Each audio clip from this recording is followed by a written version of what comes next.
I'm embarrassed to admit this, but despite being a financial planner for a living, I've actually been broke many times in my life. One time that stood out was when I was living in the spare bedroom at my mom's house. All around me, people were living their best life, getting married, having kids, and just moving forward in life, but I felt stuck. I was obsessed with success though. I had even joined a book club for entrepreneurs, and the book we were reading for that month was Rich Dad, Poor Dad. I normally loved reading academic books about money and finance, but this time it was different. This book disturbed me and forced me to realize a sad truth. I was a slave to money. Even though I had trouble sleeping that night, that realization was a turning point in my life. Since then, I've moved out of my mom's house, started a rapidly growing financial planning business, gotten married, had a baby, and started collecting all sorts of assets that put money into my pocket, whether I work or not. And it all started with one simple idea, an idea that serves as a thesis of Rich Dad, Poor Dad, but I think is best stated by the owner of the Wealth Squad, Chris Johnson. Get money, buy income. That simple formula is all you need to achieve complete financial freedom and build the future that you want. It doesn't matter where you are now, you can get to a point where the income from your assets are more than enough to meet your expenses for the rest of your life, and you no longer have to trade time for money. Sweet, right? But think about this though. What is the opposite of financial freedom? It can mean a life of compromising on your values and wasting your potential. Spending time with people you can't stand instead of people you love. It means the illusion of money has power over you instead of you having power over it. And that those with money can use it to push you around, control you, and use your time for their purposes. If you watch this video to the end, you'll have all the knowledge you need to achieve complete financial freedom for you and your loved ones. Here are the 8 best compounding assets to start investing in now.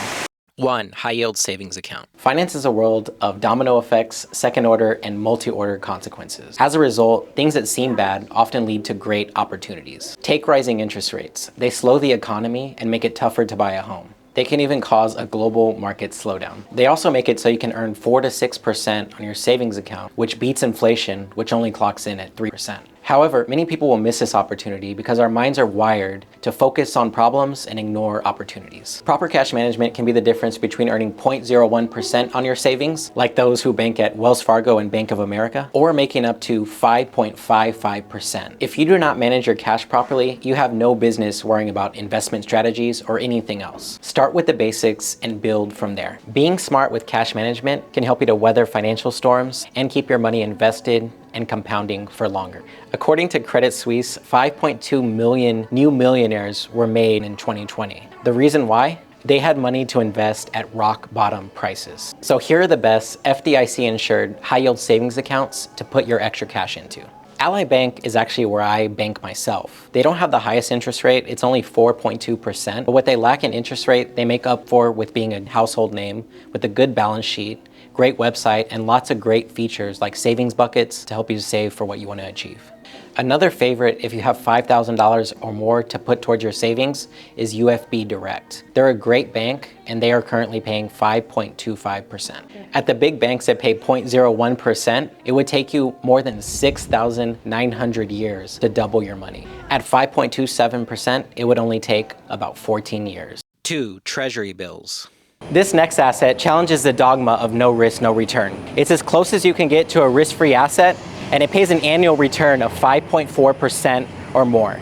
In fact, it's so low risk that investors and economists use the 3-month Treasury bill as a model for a risk-free investment. Treasury bills are what banks invest in when they want a low-risk return on your deposits. Why not go straight to the source yourself? Let's start with the basics. Treasury bills are short-term loans to the US government that mature in as little as 1 month up to 1 year. They are purchased at weekly auctions directly from the US government at treasurydirect.gov, or can be purchased on your favorite brokerage platform at a discount to par. Par is the amount you get when the bill matures. So for instance, if you purchase a 1-year Treasury bill, you can buy $100 in 1 year for only $95.05. Though the risk is assumed to be zero, there's no such thing as no risk. They are low risk because they're backed by the full faith and credit of the US government, including its ability to do its 2 favorite things, tax its citizens and print more money. This minimizes the risk. However, the risk is still non-zero. Large governments and empires have fallen in the past. And when ancient Rome fell, the least of their worries was paying back their debt. However, the chances of that happening in the short term are very slim. That's why this is one of the best low-risk investments you can make right now. There's also liquidity risk.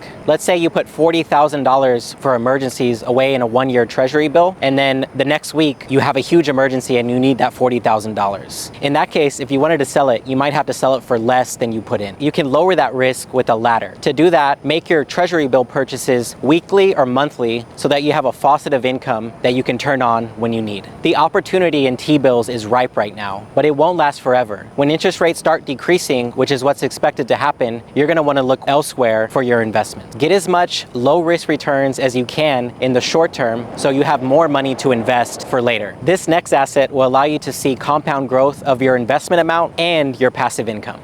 3. Dividend stocks.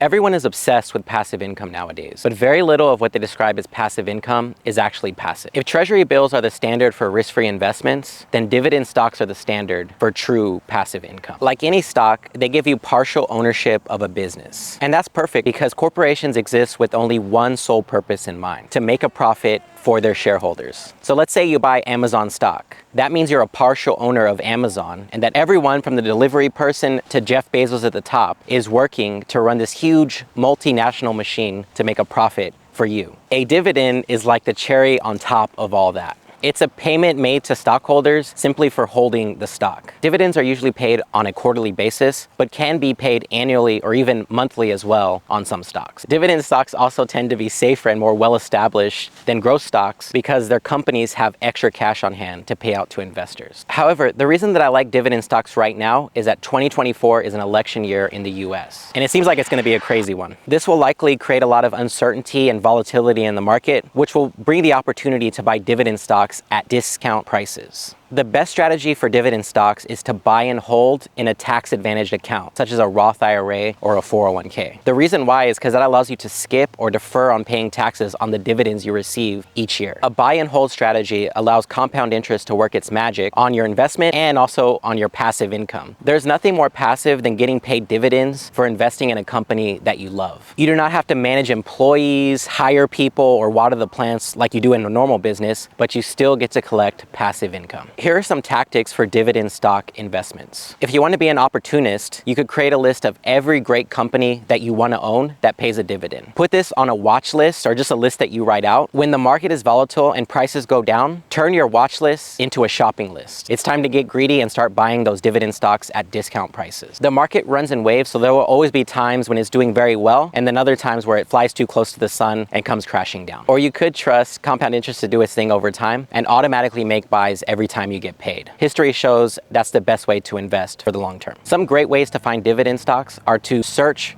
for a list of blue chip stocks that pay dividends, or if you want to be fancy, you can search the dividend aristocrats. These are companies that pay dividends that have only increased over the past 25 years. Beware of yield chasing though. You'll definitely find companies out there that are paying 10 or 20% or other ridiculously high dividends, but oftentimes these are highly unprofitable, cash-heavy businesses that are trying to lure investors in with really high dividends, but the stock price is actually going to plummet over time. Rather than chasing yield, look for great companies that you want to hold forever and look at the dividend only as a bonus. Compound interest in investments is powerful, but even more powerful than that is the ability to have your future passive income compound as well. This next asset does all that, and the passive income is completely tax-free. Number 4, municipal bonds. In the US, our debt is currently standing at $34.8 trillion and rising. For context, this is what $1 trillion looks like visualized. If you stack $34.8 trillion in dollar bills, it's enough to make it all the way to Venus. Someone call Dave Ramsey. The main source of revenue that the US government uses to fund its debts is the taxation of its citizens. And the Trump-era tax breaks are set to expire at the end of 2025. If you're growth-minded and working on collecting skills, your income and tax bracket will most likely increase in the future. Doesn't matter where you are in the world. Other countries tend to follow suit as well. They may not have $34.8 trillion in debt like the good old US of A, but the amount of debt they have is most likely growing after the period of record low interest rates from 2008 to the middle of the pandemic. As taxes increase over time, municipal bonds allow you to create true passive income that's 100% free from taxes. And since interest rates are higher, they're now paying more interest to their bondholders. So you get more interest and the interest is tax-free. And municipal bonds are low risk because they're backed by the taxing authority of their municipalities or the revenue from projects. In fact, there's 2 types of municipal bonds: general obligation obligation bonds are for general use of municipalities, and they're backed by the taxing authority of those municipalities. Revenue bonds, the second type, are project-based. So for instance, the city might build a toll road, and as you drive by it and people pay their tolls, that revenue is actually going towards paying the municipal bondholders. To lower risk, make sure you don't invest in municipalities that are famous for corruption, land grabs, and poor money management. Municipal bonds become a better and better deal the higher your tax bracket is. One form of risk is interest rate risk. As interest rates rise, the value of your bonds decreases because there's new bonds out there that are paying better interest than your old low interest bonds. When you hold a bond until maturity, you will get all the money you paid into it back plus interest as long as the issuer doesn't go bankrupt. Municipal bonds might be in slam dunk territory right now. Interest rates are at recent highs, and the government's very likely to lower them in the near future, which is going to cause the price of your bonds to go up actually, because yours will be paying more interest than the ones of the future. This makes municipal bonds a great opportunity to lock in high interest that's completely tax-free. This next asset is where fortunes can be made quickly. Real estate can take you from deep poverty to massive wealth in just a few steps. Take KR for example. At 13, he was frustrated because his family was often moving around at the whims of their landlords. Soon he realized that the people in control were those who owned the real estate. He would walk 10 blocks every day to the bookstore, couldn't afford to buy the books at that time, but sit there and read as much books as he could on money and finance. When he grew to be an adult, he became an investment banker and put aside a good portion of each paycheck to put towards his first rental property. He bought a rental property in Philadelphia, and now he owns more than 150 units all throughout the United States. This just goes to show that lasting upward mobility is possible with real estate. Brandon Turner's The Book on Rental Property Investing says there's 4 ways to make money with real estate. Number 1 is appreciation. Natural appreciation is when you buy in a good location and real estate values go over time. Forced appreciation is when you repair property to make it better, or you buy a property for cheaper than it's worth, like for instance buying it from someone who's a motivated seller, and you're able to sell it for more and get an instant profit. Number 2 is cash flow, and it's the most important. Many people never break into real estate investing, or they fell out of it losing a lot of money because they don't calculate cash flow and if the deal will be profitable beforehand. Here's a very easy way to calculate cash flow. Just get a simple piece of paper, and on the very top write the word income. Next to that, you want to write the rental income that you estimate that you'll receive from the property when it's fully rented out. Then in the middle of the paper, write the word expenses. Under that, you want to capture every form of expense that will exist for the property, starting with the mortgage payment, which you could get from a mortgage lender, vacancy rate for the area. If you're not sure, you can use 3 to 5%, and then going down from things like homeowners associations, if that's a thing, property management, you want to put that in there, so at some point you have an option to step away if you want to. After you capture every expense, round that number up, and if it's still profitable, that means it's a good deal and you have a margin of safety, making sure that if you make any mistakes, you'll still make money on the deal. Number 3 is loan pay down. This is when the tenants who are renting your property pay down your mortgage balance for you. They get a place to live, and at the same time you're earning equity in your house and gaining in net worth. Win-win. And the icing on the cake is tax savings. The reason that many of the wealthiest people you know and the wealthiest people in the world own real estate is because there's massive tax benefits. You can write off many of the expenses from owning real estate, including your mortgage interest. Some places you can write off your property taxes, insurance. You can even write off advertising and marketing and hiring your family to help you in your real estate business. There are 2 strategies that make perfect sense for first-time real estate investors. The first one's called house hacking. That's where you buy a multi-unit property, say a duplex, triplex, or fourplex. You live in one unit and then you rent out the rest. And if you do this perfectly, you'll actually get a profit for having free housing. Another more complicated and potentially much more profitable method is the BRRRR method. Is it cold in here? The first B stands for buy. You start with buying a fixer-upper property. And this adds 2 more factors that you need to consider and calculate beforehand. Number 1 is how much the property will be worth after it's completely fixed up. And number 2 is how much it will cost to fix up the property. You want to squeeze out some profit during this step as well. After that comes the first R, which is rehab. You want to rehab or fix up the property, and the main thing is to make sure that the property is ready for the next R, which is to rent out the property. Now that you fix it up, it'll rent for more money and you can get even more profit on this step. After that comes refinance. You refinance the loan because oftentimes when people do this, they start with a hard money loan. These have very harsh terms, high interest rates, not a lot of time to pay, so as quickly as you can, after fixing up the property, you want to refinance it and get even more profit out from the deal. Finally, the final R stands for repeat, where you just continue the cycle cycle and watch your wealth grow. What are the risks of investing in real estate? As with many other asset classes, a lot of them can be mitigated by doing your research beforehand. A lot of the times when I've seen people lose money with real estate, it's because they got in over their head and did something too risky to start. You want to start with something that you can control and understand and then work your way up from there. The main risk when it comes to real estate, I would say, is being too nice, being afraid to evict people, allowing people to slide with paying their rent late every month. So most of it can be done with a good screening process for your tenants. Once you understand and learn to correct for these risks, you'll be ready to begin your real estate investing journey, and that will put you on a path where you become better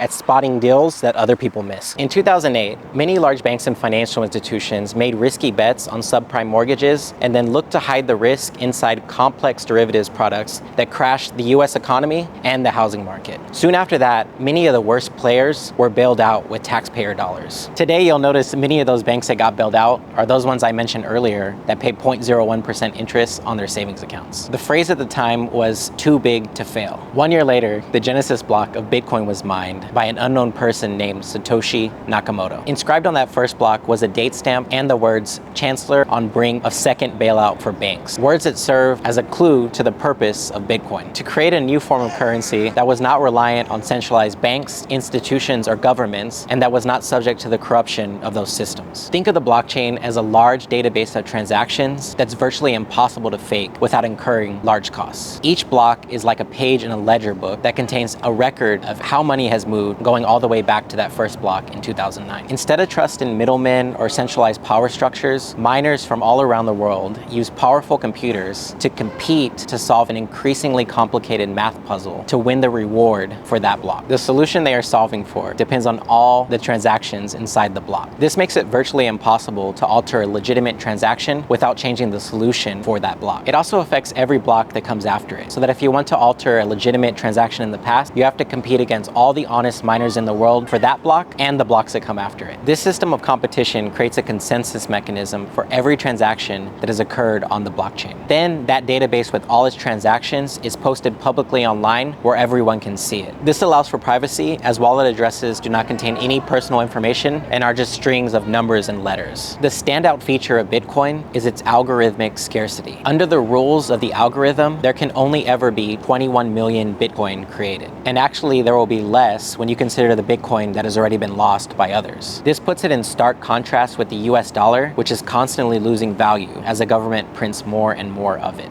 Think about it this way. In 2019, the median mortgage was $1,242 per month. Now it's $2,307 and rising. To see how Bitcoin maintains or increases in value, consider the man who used 10,000 Bitcoin to purchase 2 Papa John's pizzas with delivery in 2010. At the time, those 10,000 Bitcoin were worth only $41. Now they would be worth more than $600 million. Bitcoin is the best protection against inflation that exists right now. It's scarce and innovative, and it solves a problem that's eroding the quality of life of many people today. The money that you work so hard to make is constantly losing value. The prices of houses, food, and everything is sky high, and not because they become more valuable. In fact, a lot of the quality of food, houses, and everything else has gotten worse. My strategy for Bitcoin is to set up automatic recurring buys in an amount that's small enough that I don't really care about it. Over time, that strategy of dollar cost averaging has been very effective. After that, look to get your Bitcoin off of exchanges and onto a hardware wallet where it's safe from scammers. Just think of companies like FTX, which a few years ago were considered to be legitimate exchanges, but now we all know were just complicated Ponzi schemes. Also, make sure your spouse and your loved ones know how to get access to your funds if you pass away. Just keep buying in small automatic amounts that don't really matter to you that much. If you compare it to US dollars, which are constantly losing value, it'll do pretty well for you. Speaking of risks, this next asset might be one of the riskiest of them all, but it has allowed many to get rich quickly. Imagine growing an investment account from $9,000 to $70,000 in a matter of months, then making a few bad bets and watching it dwindle down to $400. That's an actual story, and it shows the power of leveraged derivatives like options. They can truly make you rich quickly, but they can make you poor even quicker than that. That's because every options contract comes with an expiration date. If the price of the underlying asset that it's tracking doesn't hit the price that you want it to by that expiration expiration date, you lose all the money that you put into the contract. Beginners often fail to account for this and end up making bets that are too large. Think of it like the new guy at the poker table who keeps going all in until the experienced player calls his bluff and takes all his chips. So the first thing to understand with options is to manage the size of your bets and thus your risk. A good rule of thumb is to never put more into an options contract than you're willing to lose more than 20 times over. As derivatives, the price of an options contract is based on the price of an other asset. They give you the right, but not the obligation to buy or sell the underlying asset at a certain price called the strike price. Let's start with an example so it's easier to understand. This is what an options contract looks like. It can start with the number 1, saying that it is one contract to control 100 shares. The ticker symbol comes next. So for example, you might have the ticker for Apple. That means that the price of the option contract is based on the price of Apple stock. Then you'll see a strike price. That's the price that you're betting it's gonna hit. In a call option, you're betting it's gonna go higher and go above that price. If it's a put option, you're betting it's gonna go lower than that price. And the higher it goes for a call option, the lower it goes for a put option, the more money you make. After that, you'll have the expiration date. You're betting it's gonna hit that strike price by that expiration date. If it doesn't, the contract will expire completely worthless. Finally, you'll have the price of the options contract, also called the premium. That's how much you pay to have that right to buy or sell the stock at that price. Let's say you bought this Apple contract with a strike price of $210. If the price of Apple goes up to $220, that's good for you because you were betting it was gonna go up. That means you could buy it for $210 and flip it, sell it right away for $220, making $10 per share. Since an option contract covers 100 shares, that would be $1,000 profit minus the premium you paid. So let's say that was $36. You would take 1,000 minus 36, and that would give you $964 profit. The original purpose of options is to serve as insurance in case an investment goes the opposite direction that you want it to go. So if you have 100 shares of Apple, you want it to go up, but you can buy insurance for if the price goes down by buying put options. This would limit your downside risks so that if the market crashed or your Apple stock crashed, you would still be okay. For the purpose of this video, we're only going to talk about options trading. Two things to keep in mind, especially in America, is that you do not have to wait for the expiration date to sell your options. With every day that passes, your contract loses value because you're losing time for it to hit that strike price. So it's best to get in and out as quickly as possible so time is not working against you. Second is that you can make profit in options even if your strike price is never hit. It's because a nice move in the direction of the strike price increases the chances that the option will be in the money by the expiration date, thus making your option more valuable. So again, if you can quickly make a profit in an option, it's great to just take that profit and not be too greedy. Remember, a 20 or 25%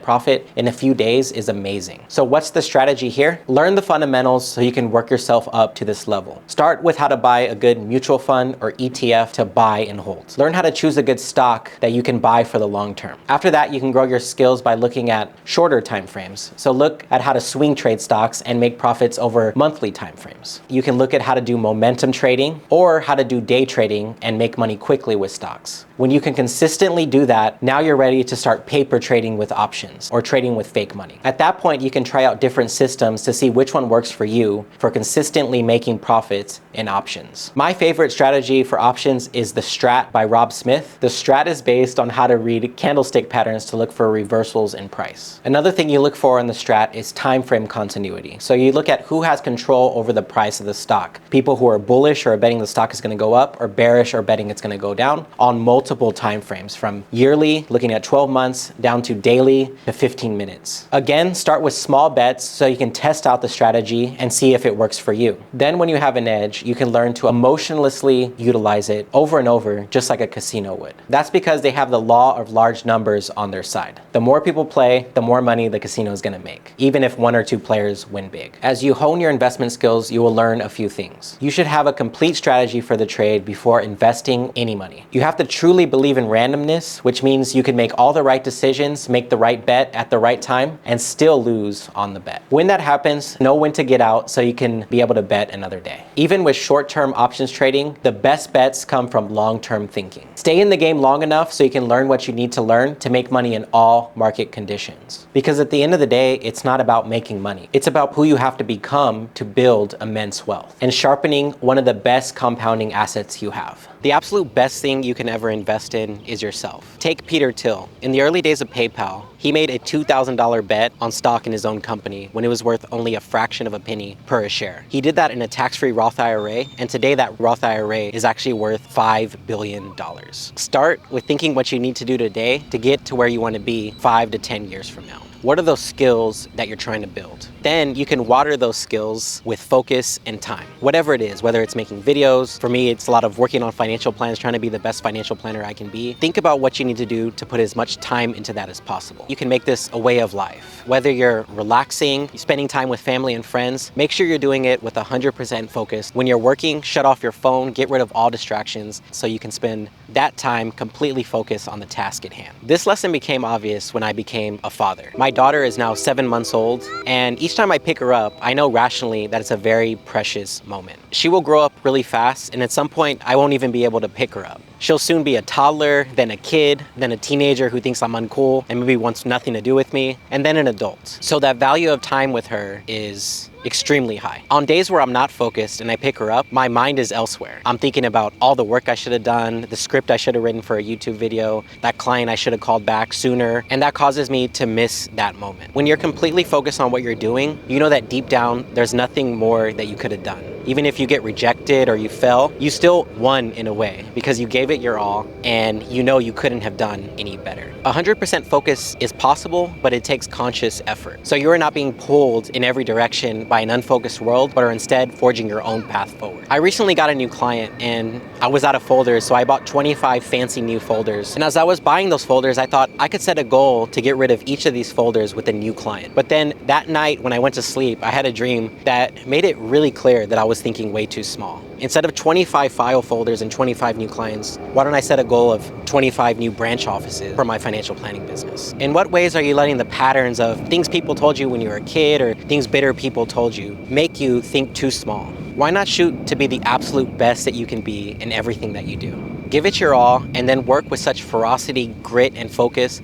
that nothing can stop you. Finally, all along the way, remember to help people. Whether it's mentoring someone, helping someone in a situation that you once used to be in, God blesses those who bless others. So what will you choose to do today with the 24 hours that you have? And what compound effect will those actions have on your life? Sign up for my newsletter for exclusive content, ideas, and events. For anyone who signs up, I'm going to send you detailed notes on this video with more in-depth analysis on these asset classes and how to find ideas within these asset classes. Remember that even though I am a financial planner, none of this is financial advice. I don't know your situation. It's more meant to spark ideas. But if you want to speak to me about your situation, I'll be doing free 20-minute consultations. That link's in the description. Thanks for watching. I'll see you on the next one, and bye-bye.